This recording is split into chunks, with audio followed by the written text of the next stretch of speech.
ava mu bantu n'afuuka omuntu kati ono yavudde ne mu muntu oba n'afuuka kibuuka n'ekyewuunyisa oyinza okwesanga ng'ate era Ssaabaminisita Madamu Nabanja n'avaayo n'agamba nti era baabapakidde gwe n'obagira abantu okubajja embalala ate n'obajja fotpotro n'obajjayo ate n'obazza ekasiisi baabukibaali kati ate n'obakuba n'ejjinja mu Mayuge ye ne babategeera butegeezi nti mubapakira mubatambuza mu mmotoka basobola n'okubakkiriza mu mmotoka era babayimiriza ne babagamba muddeeyo kale banna ebintu ebimu tuswaleko n'omuntu omukulu n'otuula ku rediyo oba ku TV tandika okulimba abantu nti abo baabapakidde bupakizi bale mukkirize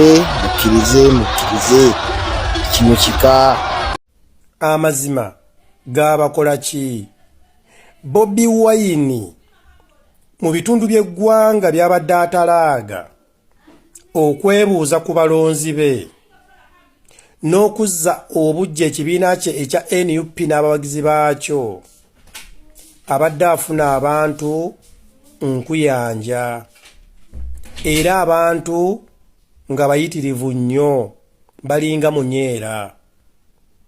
Prime Minister oli maama wa ggwanga ogenda otya ku TV ne bakubuuza ekibuuzo okwogera ku ttuwa ya BobiWine n'oddamu nti abantu abadde abasomba okuva mu Kampala maama tuswala ife ng'abawagizi ba NRM mwogere nga amazima kubanga ensi ekimanyi BobiWine talina ssente ezisobola okusomba abantu mu Kampala okubatambuza eggwanga mu bitundu eby'enjawulo.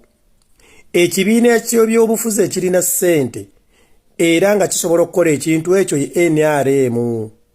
Ffekka mu Uganda aba NRM ffe tulina ssente ezisobola okunona abantu mu Kampala tubatwale mu bitundu by'eggwanga kubanga ekyo tukirabyeko. Nze mbadde nsaba amazima tugakulembeze aba NRM abagenda ku radio ne ku TV ba bloggers ba mobilizers namwe ba propagandist musooke mukkirize nti BobiWine yafunye abantu era abafuna buli gy'alaga. Tulyoke tutuule nga ffe aba NRM tusale entotto engeri ki gye tusobola okukolamu enkawunta okusobola okubiitinga NUP. Naye ebyo ebyokugamba nti no tugenda kutambuza propaganda omufu BobiWine abantu abajja mu kibuga nga abantu bonna bakimanyi BobiWine talina ssente tuba tuwokya. NRM erina ensonga ezisukka 10 zesobola okubuulira eggwanga era abantu ne babeera bamativu ne NRM.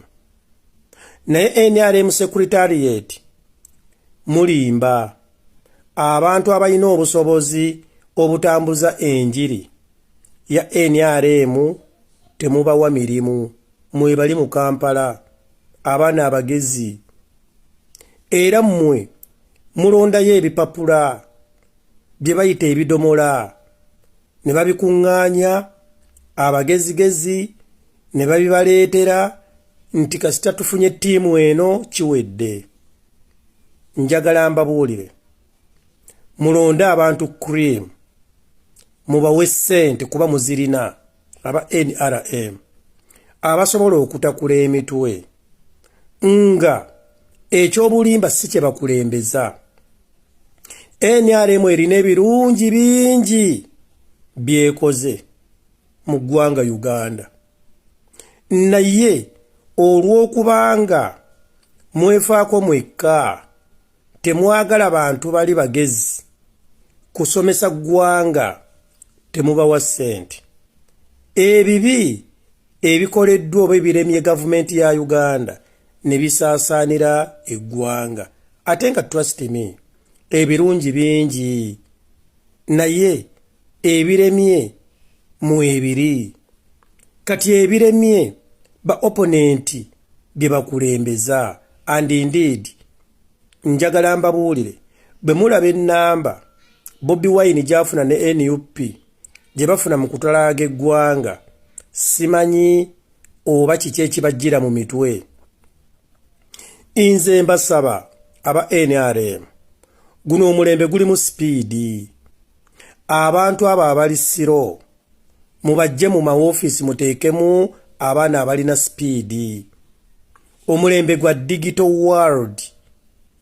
Abaana abamanyi okunyiga amapeesa mubawe emirimu.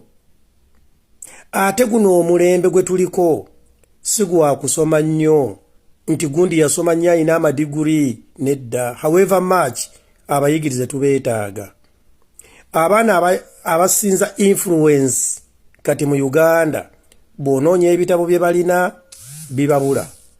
Kyentegeeza tebabirina. Naye ffe bannayuganda abamu tulowooza tulina kukulembeza bitabo okusoma kulungi. Naye nsaba oli bw'abazze mu ofiisi yo wadde nga teyasoma naye ng'alina influence mumuwe ssente. Kuba politics kati waali ali ku digito. Naye NRM mwesibye mu bayimbi. Abayimbi tebalina influence n'emu ku kikwatagana ku politics. Aga Katonda mu ggulu. Kubanga abayimbi beetya okwejjayo. Eddie Kenzo mumulaba yeetya okwejjayo okugamba nti wa NRM. For example, abayimbi abalala bangi bawoza ffe tetulina sayidi naye ng'ete emitima gyabwe gimanyi nti nno ba NRM balya ssente za NRM muziba wadde.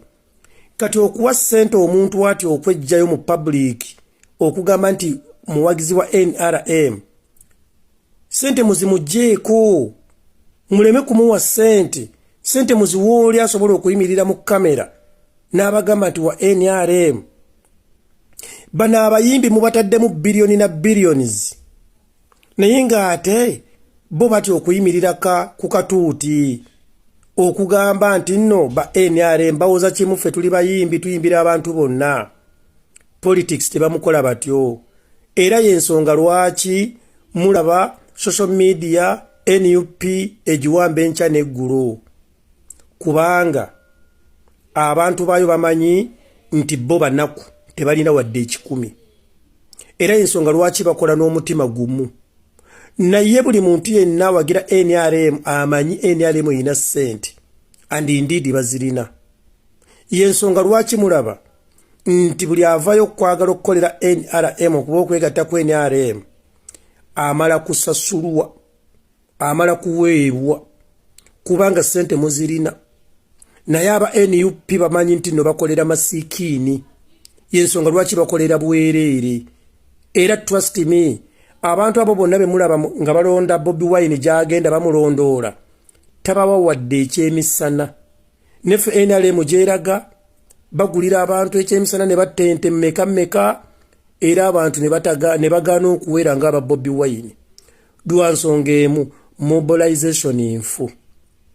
So Mama Nabanja gwe Prime Minister wa Uganda nze bampita Eddie Mesiah nkugamba okugenda ku TV, ku radio, ku internet ne mulimba nti BobiWine abantu abajja Kampala twocha.